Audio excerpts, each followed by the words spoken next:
The scene is a silent one. It can be anywhere. The body stills its dance, the heart its rhythm, the breath, that constant river flowing in and out of us without permission, offers its final sigh.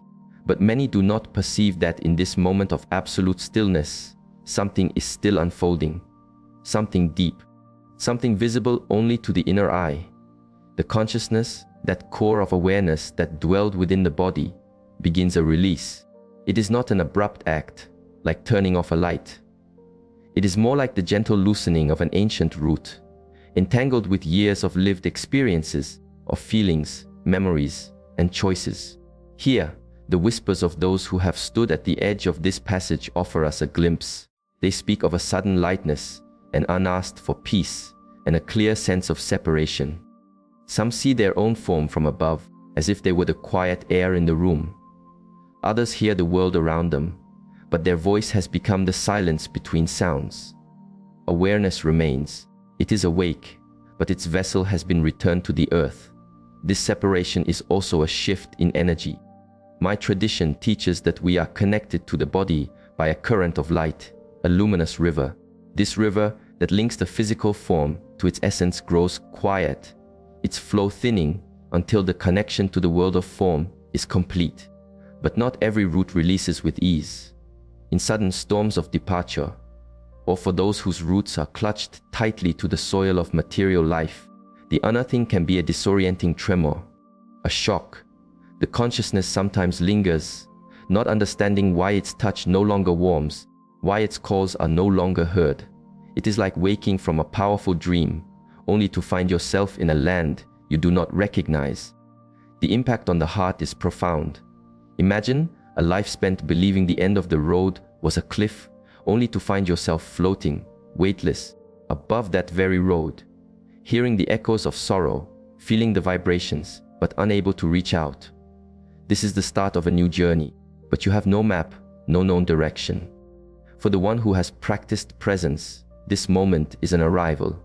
The awareness understands the shift. It feels the quiet companionship of guides, of luminous presences who have come to steady the path.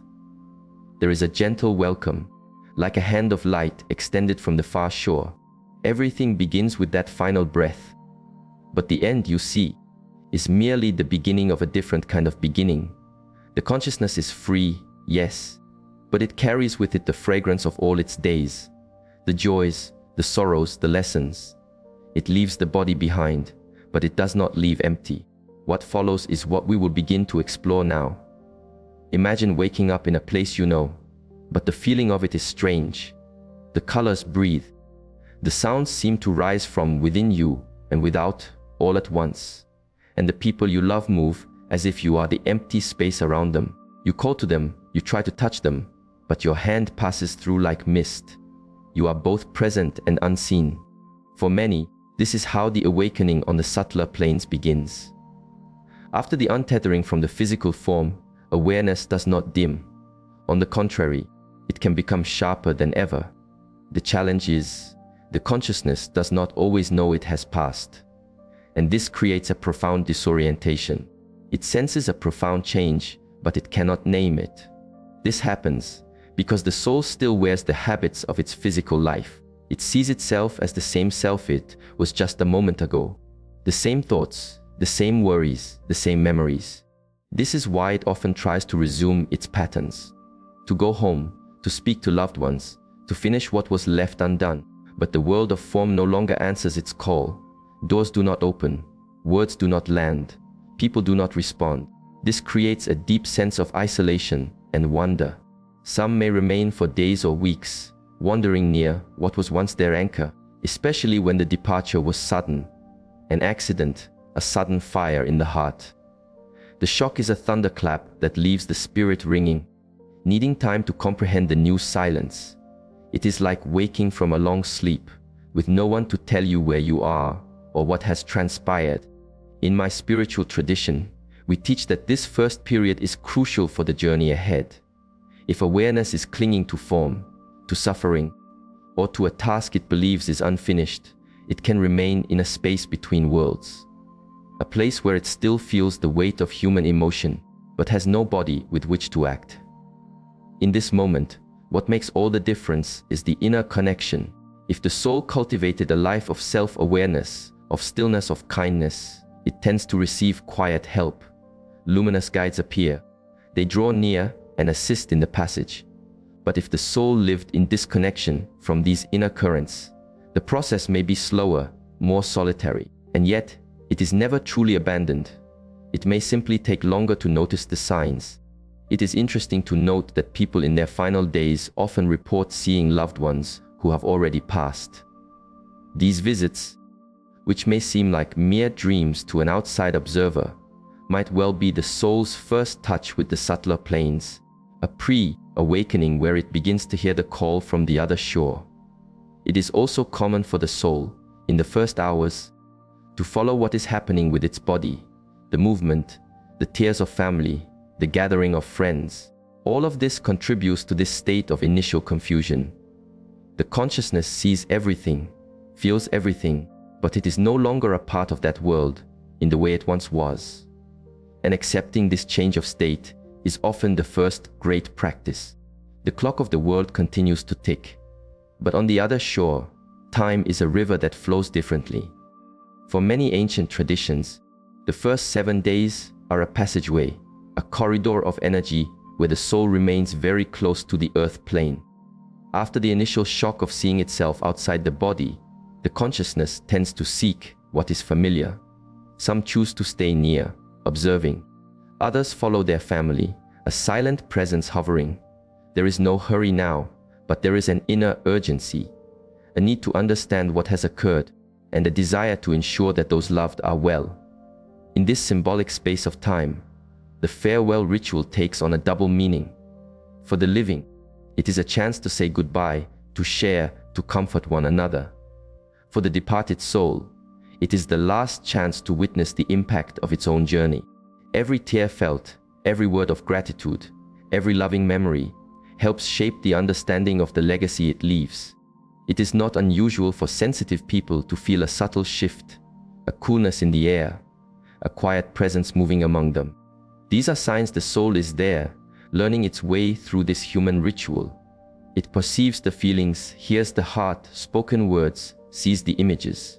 All of this helps it weave the understanding that its earthly cycle is complete, a necessary step for it to allow itself to move on. During these 7 days, the consciousness still vibrates on a frequency close to the earth. This is why the emotions of the living are like currents of air. They can either gently guide it toward more luminous dimensions or hold it fast in a dense fog of attachment. Cries of despair, words like, "I cannot live without you," project powerful waves that can bind and confuse, delaying the release. Sincere prayer, loving memories, and serene acceptance act like small lanterns, illuminating the path forward. Many cultures mark the 7th day with ceremony. Spiritually, this is seen as a magnetic release. The energetic threads still tying the soul to its former home begin to dissolve. If the consciousness has been able to accept its passing, has felt the support, and understands its new state, its vibration lightens. A gateway, described as a tunnel of light, a silver bridge, or a gate of blue mist, opens, inviting it to journey onward. But this is not a mechanical process. There are souls who pass through this gateway in hours, and others who, held by attachment, may linger for much longer. The 7 days serve less as a strict timeline and more as an archetype. It represents a complete cycle, like the phases of the moon. Once this cycle is fulfilled, the soul has the conditions to move away from the dense frequency of earth and enter subtler, transitional realms. For those who remain, knowing that their loved one can still perceive their vibrations transforms grief. It shifts pain into gratitude. Telling stories that celebrate, praying, or simply sending love contributes directly to the peace of the departed. For those of us reflecting on our own journey, understanding this first corridor inspires us to live with fewer tangled threads, to cultivate forgiveness, to build bridges, not walls. All of this will ease our own transition when the time comes. After the first 7 days, a quieter but equally profound stage begins, the 40 days of farewell. During this time, the soul truly begins to loosen its ties to material life and enters a process of review, healing, and liberation. This idea of 40 days echoes in many traditions. It carries a universal symbolism of transformation. During these 40 days, the soul undergoes a process like opening an old book and turning every page of the life just lived. The purpose is not judgment from without. No one stands with a scale. It is a review from within. The consciousness re-experiences its choices, its feelings, the intention behind each act. But there is a crucial difference. It now feels what it caused in others. If it hurt another, it re-experiences that moment from the perspective of the one who was hurt. If it loved, it feels that love reverberate with all the warmth it stirred in the other. This is one of the most powerful practices of the afterlife, to truly understand the echo of one's own actions, for good or ill, as if finally seeing the ripple you left in every heart you touched. At this stage, it is common for the soul to be accompanied by luminous beings, spiritual mentors. They are not there to accuse or applaud, but to help. They illuminate other paths that could have been taken. They help the soul understand why certain sufferings occurred and, most importantly, to learn from them. The past cannot be changed, but its lessons can be harvested. And that harvest is the key to true release, from guilt, from resentment, from the stories that still tie the soul to its past life. During these 40 days, the soul's attachment to earthly things, home, objects, ambitions, even people, begins to loosen. This does not mean it forgets those it loved. On the contrary, it begins to see those connections in their purest form, free from the illusions of ego. But to move forward, one must be able to let go. Many spirits suffer at this stage when they see their loved ones clinging, inconsolable, trying to hold them energetically with constant thoughts of pain. The soul feels this, and out of love, this kind of attachment can feel like chains on feet that need to walk. It is also during this time that dreams of the departed may become more intense. The soul might approach to offer a sign, a feeling of peace, or simply a final look. These dreams feel profoundly real because they often are. They are encounters, a way for the soul to bring closure, soothe hearts, and ask for permission to continue its journey. At the end of the 40 days, a final energetic release occurs. The soul, now lighter and more aware, feels ready to enter more subtle realms. It says goodbye to the earth plane, but it carries with it the true bonds, the love that does not depend on physical form, the lessons learned, and the essence of who it truly was. For the living, this can be felt in unexpected ways. A sudden sense of peace, a knowing that they are truly at peace now, or symbolic signs, like a scent in the air, a specific melody, a butterfly that lands in an unlikely place, small whispers that mark the beginning of the true departure. One of the most surprising realizations for many is that even after death, the connection between those who left and those who remain is still active and deeply influential. In this delicate time, the emotions of the living echo strongly in the spiritual journey of the departed. Think of it this way: when we are alive and deeply connected to someone, we can sense when they are unwell without a word spoken. Now imagine that connection without the filter of the physical body. That is what happens on the spiritual plane. Emotions are direct waves of energy, reaching the soul with pure intensity. As we have said, grief is a natural river. But the trouble begins when that love turns into a desperate grasp, when the person who remains insists, consciously or not, on tethering the departed to their pain. Phrases like, "I cannot live without you," or "Why did you abandon me?" carry such a heavy emotional weight that they act like spiritual anchors. The soul, which has already begun its journey, feels that pull, and often out of love, it hesitates. It stays near, attempting to offer comfort. But in doing so, it too becomes caught, delaying its own path. There are accounts of spirits who remain bound for months, or even years, near their loved ones, not out of malice, but because they feel they cannot leave, while those they love are in such turmoil. This creates a mutual suffering.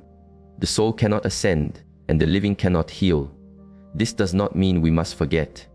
It means we must honor. We honor the presence they had in our life, without binding their memory to pain. True love never dissolves. It only changes its form, and when the soul feels free to continue its journey, it can also visit, inspire, and bring calm, because now there is space for that freedom to flow. There comes a time, after the untethering and the life review, when the soul finds itself before a choice or an irresistible call. It is the moment when spiritual gateways open, inviting the freed consciousness to journey onward. But where does it go? The destination is not a place on a map. It is a vibrational reflection of what the soul built within itself throughout its existence. These spiritual gateways are, in essence, passages of frequency. Some souls enter these new planes guided by luminous beings. Others simply feel an inner pull, a call to move forward. And there are those who, though free of the body, remain in a state of confusion, unable to perceive any gateway. This is usually due to the heavy fog of unresolved emotion, guilt, fear, or extreme attachment. These gateways can lead to many different destinations. One way to understand these destinations comes from the wisdom of my lineage. There are spiritual realms that are like quiet, well-tended gardens, organized communities of light with places for healing, for study, for reconnection. Souls who lived with integrity and a desire to grow find their way to these high vibration environments. Here, the soul is welcomed, cared for, and gradually reconnected with its deeper essence. Beyond these gardens of light, there are what we call the planes of being. These are not fixed levels, but layers of vibration. The higher the soul's frequency, the more luminous and fluid these planes are. Time flows differently here. Thought creates reality. The experiences are deeply symbolic. In the denser planes, by contrast, there are zones of confusion and suffering. Some call it the Valley of Shadows. Many believe it to be a punishment, but it is merely a direct reflection of a mind and heart that have not yet found peace. Not every soul goes directly to a settled plane. Many pass through transitional zones, like a quiet antechamber where they can rest. Think of it as a place of triage, where the soul is received by mentors, its energy is assessed, and it prepares for what comes next. It is in these spaces that many are reunited with family who have passed before them, with old spiritual guides, or beings who accompanied them through life without their knowing. In the end, does the soul choose where it goes? The answer is both yes and no. The soul is drawn to where its vibration naturally leads it. However, souls with greater awareness, who practiced inner work during life, have more clarity at this time of transition. They perceive the opening gateways, they recognize the invitations, and they understand the paths. This clarity allows for a freer choice and for their journey to continue with greater peace. After passing through the spiritual gateways and arriving at its vibrational destination, the soul enters a new stage, a time of spiritual healing and remembering. It is here that it begins to deeply understand all that it has lived and all that it still needs to learn. But above all, this is where it finds mending. For yes, the soul also carries wounds. Even free from the body, it may carry the echoes of pain, of old traumas and deep regrets. The burdens that were not resolved in life do not simply vanish. And so, the first experience in these subtle worlds is often a welcoming into spaces dedicated to this healing. They are described as luminous, silent rooms where wise and loving presences work. There the soul truly rests. Some spirits enter a deep, restorative sleep that can last for what we on earth would measure as weeks or months. It is a period of decompression, like a diver returning to the surface who must rise slowly to adjust. Others undergo more active forms of energetic restoration. They are bathed in subtle vibrations or sit in council with spiritual mentors, all with a single purpose: to restore the being's natural harmony. After this period of rest, the soul is invited to expand its awareness. This happens through learning, not cold, theoretical knowledge, but a living wisdom. There are schools in the subtle planes, yes, schools. But here, the teaching is different. It comes not just from ideas, but from experience, from shared understanding between beings of different levels of awareness. The soul revisits past challenges, but now with a clearer heart. It understands the nature of emotion, It learns the universal laws of cause and effect, of resonance, of love, and perhaps most importantly, it begins to remember who it is beyond the small self. Free of names, titles, and earthly masks, the soul rediscovers its own essence. And this rediscovery is, in itself, the deepest form of healing.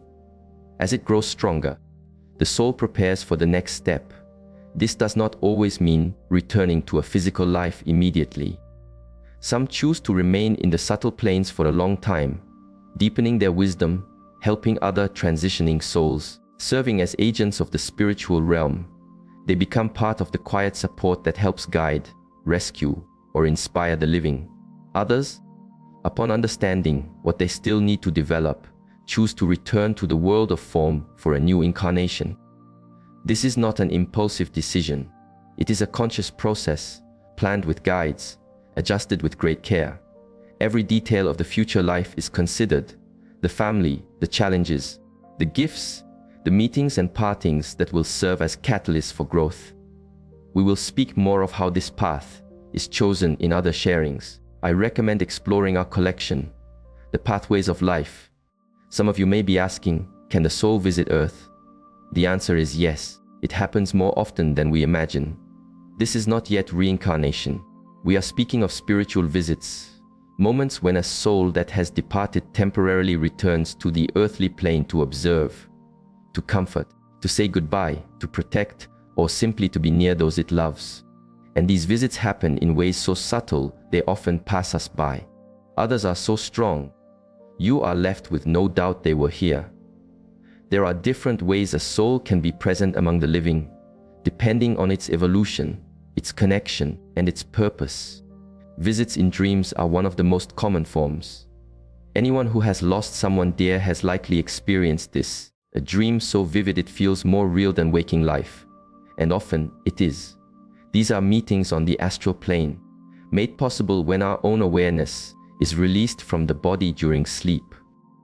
The soul of the living meets the soul of the departed. Glances are exchanged, hugs are felt, words that were left unspoken are shared. We wake with a lighter heart, feeling a sense of resolution. Subtle presences in daily life are another way.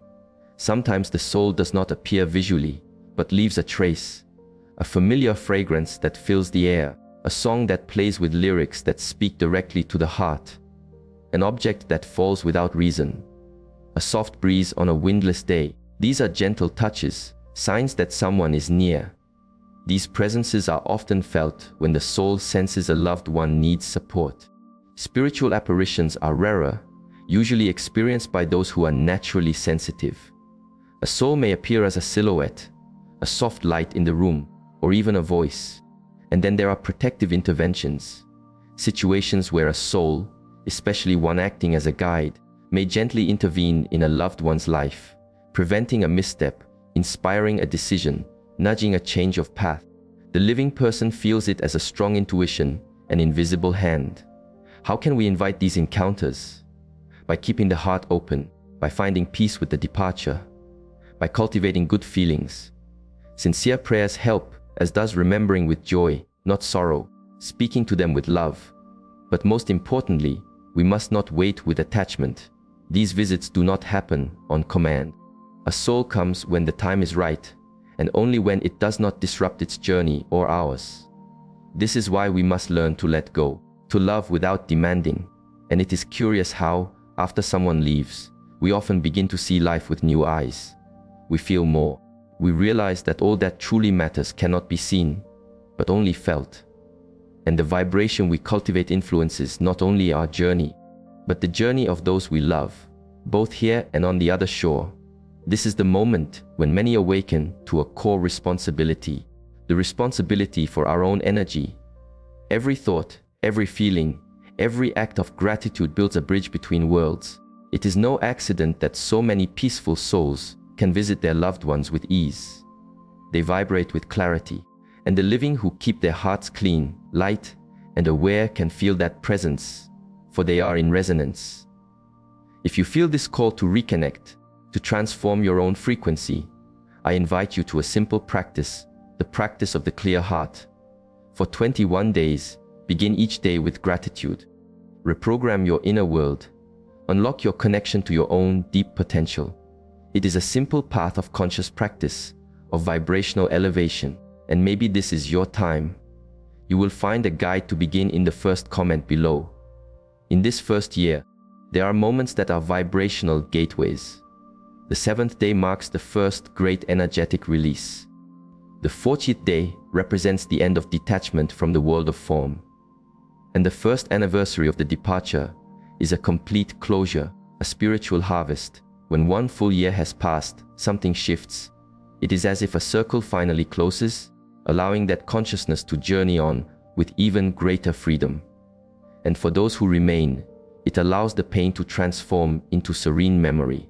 At this point, most souls are already well established in their new stage, redirected to other planes, engaged in spiritual missions, or perhaps preparing for a new earthly journey. For the living, this first anniversary need not be only a day of sorrow, it can be a celebration of life's continuity, a moment to look inward and realize that everything, absolutely everything, is part of a magnificent and mysterious cycle.